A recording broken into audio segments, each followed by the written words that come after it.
Good afternoon, everybody. My name's Madeleine Curran. Welcome to Nursebuddy today, to our really important webinar on visual changes with people living with a dementia. You're all really welcome today. Thank you for taking the time out of your busy schedules to join us. We wanted to coordinate this with the National Week of Dementia, and it's a really important topic that we feel is often overlooked around the visual acuity or ability of people living with a dementia.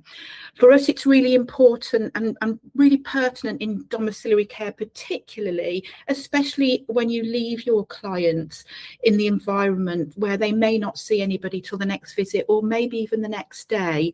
So understanding how visual changes affect people living with a dementia is really important. I'm really pleased and privileged to introduce to you today a collaborator with Nursebuddy, Florence Tyloo.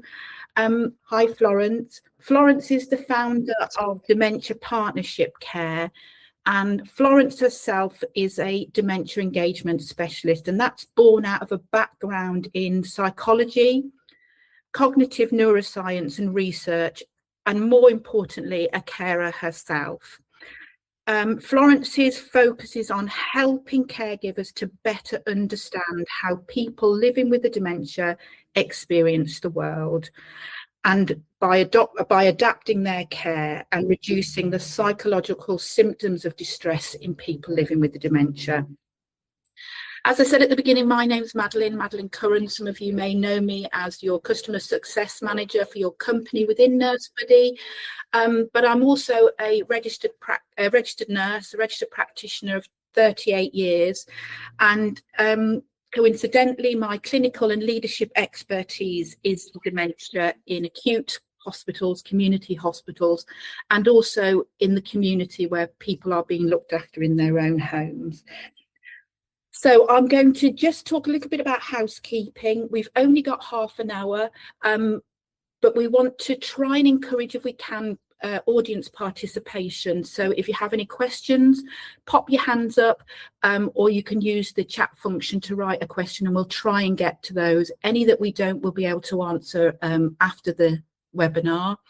We're going to show a couple of videos, and we hope that people have the courage and conviction to just contribute to those videos. It's not a test of knowledge, it's more a test of your observation and your experiences. And not forgetting that after the call today, it will be recorded and distributed to you, and you're obviously more than welcome to view it again and share it with friends and colleagues appropriately. So thank you for listening to me this afternoon for that introduction. I'm just going to pass you over to Florence to tell you a little bit more about herself and the session today. Thanks, Florence. Hi, thank you, Madeleine. Thank you, Jane, and for having me today and for the introduction. Thanks, everybody, for joining. So my name is Florence. I'm a dementia engagement specialist here in the UK. I founded Dementia Partnered Care when I arrived in the UK. I've worked with people living with dementia in England, in the US, and in Switzerland, where I'm from. Back in Switzerland, I also studied psychology and did a master's in psychology with a major in cognitive neuroscience. And yeah, today the topic is visual changes. We're going to look mostly on the visual field changes, because that's something where we can really adapt our approach to the person to make it easier. Thank you for that introduction, Florence. So do you want to start with telling us a little bit about the visual changes people with the dementia experience? Yeah, so there are different changes that can happen with dementia. Some where we will more adapt with the environment and the clothes as well. For instance, color perception can change, where black can start looking like a hole, or blue becomes a bit more difficult to perceive. Contrast perception can be also something that becomes more difficult, so differentiating an object from its background. And in that case, the environment, what I mean by that is, for instance, when you serve food, having a white tablecloth with a white plate and white rice can make the person just not eat because they can't see the rice instead of because they're not hungry. And with clothing, what I mean is, I'm going to give you an example that actually happened to me. I was once having lunch with someone living with dementia, and I was wearing a very pale shirt. And the person looks at me and is like, "It's really funny. It looks like your head is floating." And actually, I was wearing a very clear shirt with a clear background, and the floor was very clear too. And so it just made me fade. So that's where contrast is also a question of how we dress. And then depth perception, where also it can become more difficult and where we can help by adapting the environment. And then when we look at the visual field, which is what we're going to be talking about today, it's this idea that your visual field becomes smaller. We often look at it like this. I just want to mention that when we think about the visual field, it can also be that it's smaller on the bottom or on the top part, and that's also important to think about when we accompany someone living with dementia. And I'm just going to give you a little anecdote about that part. I was once sitting at the table and I was like this, and so my visual field on the lower part of my visual field was smaller. And my husband started serving dinner, sat down on the table, and I was like, "What about?" And that's when I realized he had placed the plate next to me, but I didn't see it because my visual field was smaller. So just saying, it's really important to look at every aspect of the visual field. So with that in mind, Florence, what are the things that can manifest for a person living with dementia? What consequences can we anticipate if we don't consider these really important points that you've made? I think we're going to see it on the video that it can create very stressful situations. For instance, we're going to look at one where I'm accompanying someone, Melvin, to sit on the chair, and we'll see that it can be quite the test of trust to sit down when you don't take into account the visual field. And then the second video, we're going to be looking at playing basketball. Basketball, it could be any kind of aiming game, where not taking into account the visual field could make the person not understand what the game is and therefore not be able to participate. And so it's really important to take this into account so that we empower the person and enable them to participate. Completely, yeah. Thank you, Florence. So with that in mind, to the audience, Florence is going to share a very short video demonstrating what she's talked about in relation to assisting somebody living with a dementia to a chair. And just after that, that's where we'd really appreciate if one or two of you would be happy enough just to say what you felt or saw in that video that could have been better. If you could just ask for hands up for that section, and my colleague will bring you in. Thank you, Florence. Thank you. And I'm going to say it's not a test of your knowledge. It's really just the idea that there's more than one way to help someone. And this way we can kind of brainstorm ideas. Okay. Hi, Melvin. Let's go sit down. Come on. Here you go. Turn around. And now sit. Come on, the chair is behind you. Sit. Okay.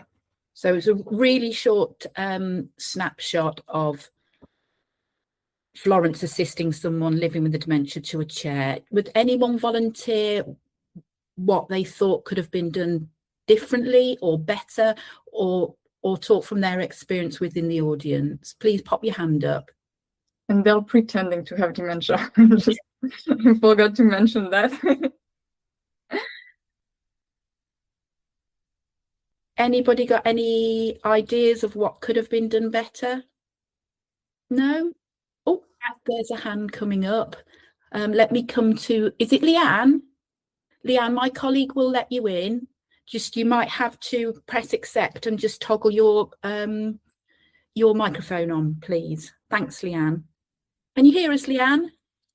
You just need to put your mic on. There you are. Is that it? Can you hear me now? Perfect, Leanne. Thank you. It was just taking a little second to load. There wasn't very much communication in there. It was almost just directions after directions without enough encouragement. It was just sit. Instruction. Yeah.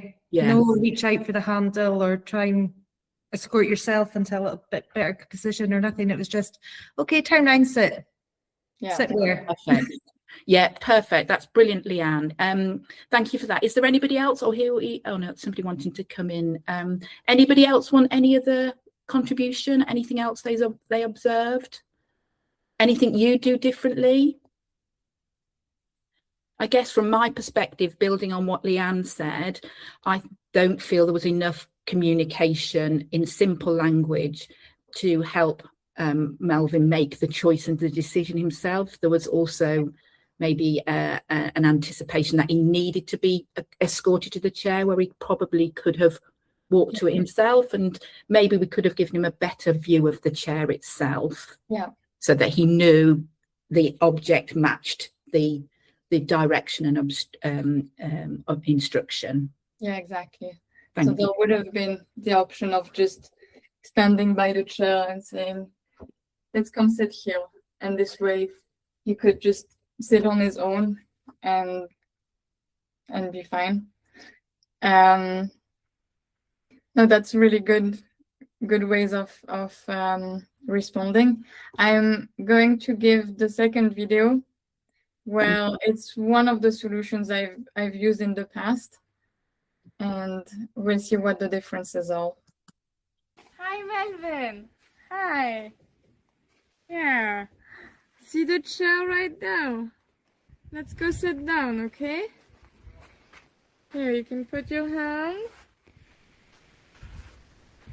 and sit. Great.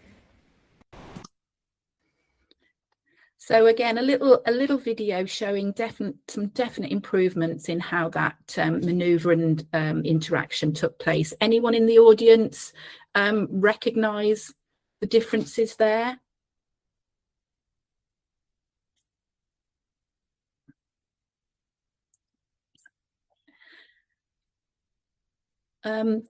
I guess what I absorbed, Florence, was definitely building again on what Leanne said, is that you made a very clear view of the chair itself. Mm-hmm. You pointed to the chair, so there was sort of direction, so there was greater hopeful understanding of what the instruction was.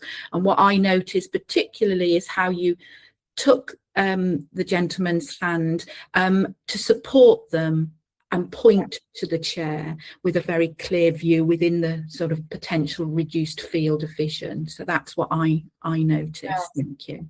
Yeah. Any other comments from the audience? No pressure. If not, we can move on to Florence's next example of meaningful interaction and how that can be managed. So this is going to be the second video with Pragati this time.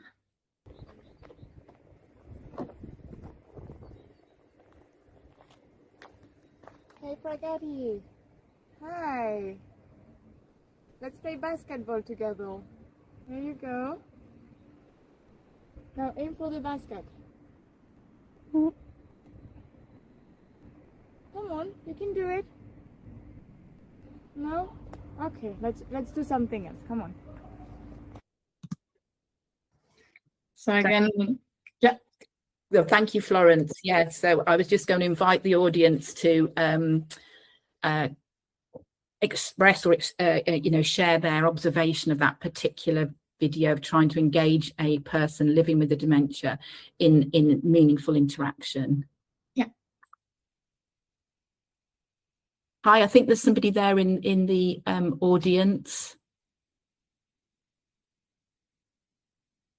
You'll just have to take yourself off mute if that's okay. Perfect. Yeah. Good afternoon. Good afternoon. Good afternoon. Who am I speaking with? You're speaking to Nkoslati Ngwenya. I work for Glibleri support team. I'm based in Hinkley. So Okay. we work with different variety of dementia. So we help. So what I observed this afternoon on that video, there was demonstrating. There was nothing that demonstrated to the individual that you have to demonstrate something because they've got dementia. So you have to have a clear communication to them and direct them and show them how, because she was sitting on the chair, just to show them, and then you come back again, and then they will try to follow that, because we are dealing with people with dementia which they need some more help, more direction, more clear communication is what I've observed. That's absolutely perfect. I think that's probably the most predominant issue within there. I think there's another couple of things we could have improved on. So I'll let Florence show the follow-up video of an improved scenario, and I'll come back to the audience after that to see if you can see what changed to make that interaction more meaningful.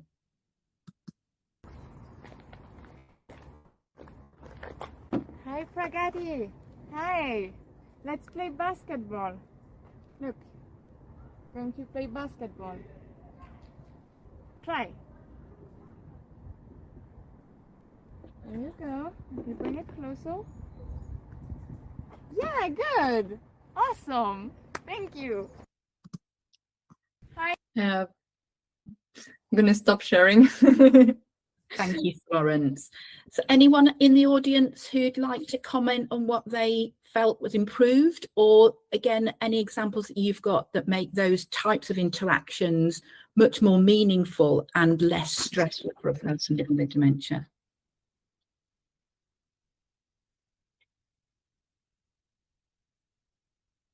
Anyone? No pressure. No pressure.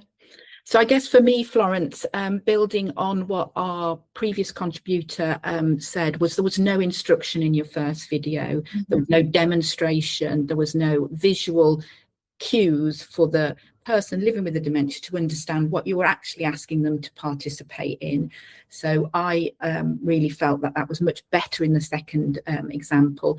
And what I also observed is how you brought the basketball hoop much closer and lower, so it actually featured into that adapted field of vision, rather than actually what I saw was in the reduced field of vision was just a pole, no net. And I also saw that you were directing the person with the dementia, you know, in terms of throwing the ball. So that's what I saw. So please speak more around that. Thank you. I'm just gonna add, so if we take the basket, one thing that I could have also changed, so as you said, I brought it down, I showed the person. Once I gave the ball, I also brought it closer and pointed at it. What I could have done is also just place my hand and say, aim for my hand. That's sometimes also very helpful for someone living with dementia. And or I could place their hand on the basket. Just this way they also can see it better. And if that stays kind of complicated for the person, that it feels like maybe it's also a question of realizing the movement and not just seeing what's going on, you can place their hand on your wrist and start playing yourself a few times, really having the basket pretty close to you and just play it like this. And after a while, after having played for, let's say, a minute or so, give the ball back to the person and see if at that point they're playing with you. It can really be just a question of creating those connections. I agree, Florence. And the whole purpose of Florence's presentation and videos is around the principles that she's describing and demonstrating. And there's something very common in dementia around mirroring. So I think these are the principles that Florence is referring to. And I'm just another anecdote is I drank more tea when I was in clinical practice as a very, very senior nurse, because I would sit and drink tea and engage in meaningful conversation, drinking a cup of tea to encourage the people I was supporting to drink tea, and they would do some copying and mirroring of those actions, and it definitely saved quite a lot of risks associated with not drinking. So with that in mind, the principles are around the application with domiciliary care, and I make reference to the beginning when we talked about how important, maybe when you're leaving or exiting a visit, about leaving things that are accessible and in the person's visual field. Has anyone in the audience got any questions or observations or any little story that they'd like to share with us?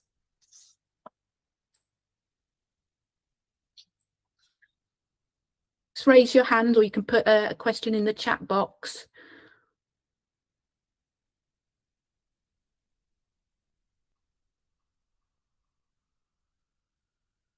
No. Oh. Right, let me see if I can get that. So somebody's asking, what do you do if someone's still not getting it and they get upset? That's a really good question. Yeah. Would you like to take that? Yeah, so what I would say is I'm gonna start by before you even propose the activity and go on. So if you realize it's kind of risky, always bring a plan B. So if it's the first time you propose an activity, just have a plan B of something that you know the person will enjoy. And if they say, no, I don't want to do this or anything, you can say, okay, let's play some music, or let's do some karaoke instead, something that you know they'll be enjoying. This way you have this plan B, and it's not like just refusing something. Respect the no. So if the person tells you, I don't want to do the game, no need to push it or to be like, it's gonna be fun, come on. Just if they say no, it's okay. And in the way you propose the activity, it's also proposing it in a way that provides control and feeling of safety for the person. So in my example in the video, I just go and play because it was really just about the visual field. But I could have gone and be like, oh, I just bought this game to play with my nephew when he's on vacation, and how about we try it together? I want to show off my abilities once the nephew is here. Or just bring a story so that the person is feeling like they're maybe helping you or doing you a favor to play, and so that you can improve, or giving them control in whatever way feels best for you in the interactions you have with your person. And then if the person gets frustrated, to me, the important thing is really to give back the safety to the person. It's really to remember that we want them to feel safe with us. And so sometimes it's just saying, oh, the game is not fun anyways. Or what I tend to do is kind of blame it on myself and be like, oh, I'm sorry, I talk too fast, it's just, let's just do karaoke and move on to an activity that they enjoy. And sometimes if you just apologize, you can see that the person changes all of a sudden they feel safe with you again, and they agree to try the activity, even if at the beginning it was no, but because you provided this, you're safe with me feeling. Thank you, Florence. And I think that's really important and transferable into domiciliary care when you're helping with the activities of daily living. Somebody doesn't want to get dressed at that moment, think about how you can distract them to ensure that they feel safe, they've got control, and that they're not under pressure to do those things. There's another question in the chat box, thank you, from eCare. How about living care where you have to stay with a person a couple of weeks? Were you okay if I take that, Florence? Yes. Yeah. So I guess in terms of Nursebuddy, the about me is really important for caring for people who are living with a dementia, and I would recommend fully that that was completed with the person living with the dementia and their significant others, so that you have that background, that you can create a plan of delivering care and engaging in meaningful activity. So I would make that really person and relationship centered if you're in living care, where you may see other members of the family that come and visit and so on. And you know, it's about an exchange between two people. I've spent many an hour staring into the space of a person with a dementia and just making a conversation about what they can see, regardless of what they tell you that story is or what they visually believe they can see. You know, it's just, you know, agreeing with them pleasantly. There is a lot of evidence around, you know, just agreeing with someone living with a dementia and supporting them. If they mention their mother or their father, ask about them. Don't remind them that they probably passed away, because they won't remember that. They may just remember that you've upset them. It's about talking about the parent. Or what's your mum's name? How, you know, what was she like? Those sorts of conversations. I guess from my personal opinion, I think living care, you've probably got an advantage, because you'll get to know the person. So thank you, everybody. If there's no more questions, I'm conscious of time. Florence, is there anything you'd like to add before we close? Thanks everybody for coming. Thank you for having me, Madeleine and Jane, and also thanks to the two people who pretended to have dementia, because it was really extremely nice of them, and holding the camera or wearing a cap was not comfortable. And I hope the webinar was useful for you. If you have any questions for me regarding the visual changes or anything, don't hesitate to email me. I also have a 2 hours workshop if you enjoyed what we talked about today, just to continue on that. Thank you, Florence. So my closing comments in relation to our webinar, we really understand and appreciate that, you know, this is a whistle-stop tour, very brief sort of introduction and a reminder about what changes happen with people living with a dementia. And one of the things that I want to, well, two things really, if I could close on, these were principles that we demonstrated that can be applied in any care setting. So it's the principles that we're emphasising that we hope that you'll be able to transfer into the environments that you're caring for people, often in their own homes. And the other thing just to remember is, remember visual aids. Lots of people living with a dementia will forget that they've wear glasses.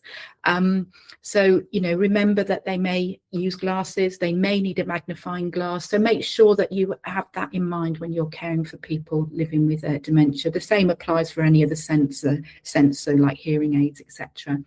But I just wanted to add that in at the very end. I'd like to echo Florence's gratitude for your attending the webinar today. We really do hope you found that useful.